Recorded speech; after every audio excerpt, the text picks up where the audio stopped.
একদিন আমার YouTube channel খুলে তাদের দেখাবো যে না, আমার ইউটিউব তোর আগে হইলো একটা খামার দেবো ভাই। আমার দুই হাতের মর্ম আমি তখনই বুঝেছি যখন এক হাতে আমার চোখ মুছেছি এবং অন্য হাতে নিজেকে সান্ত্বনা দিয়েছি, একদিন সব ঠিক হয়ে যাবে ইনশাআল্লাহ। আমি আজকে ভিডিও করি 3 থেকে 3.5 বছর ধরে। তবে এখন এসে আমাকে শুনতে হয়, তুমি ভিডিও করে কি করেছো, এত বছর ধরে ভিডিও করো, কিছু করতে পারবে না।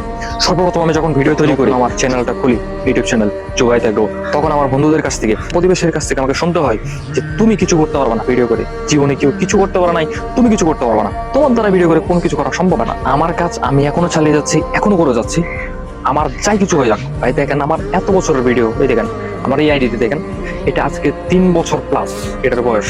এটা সাবস্ক্রাইবার দেখেন, এটার ভিউজ দেখেন, দেখছেন তো। কিছু করার নাই, সব আমার কপালের।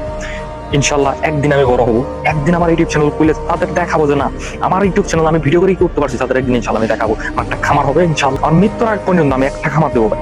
আরেকটা ইচ্ছা, আমি মৃত্যুর আগে হইলে একটা খামার দেবো ভাই।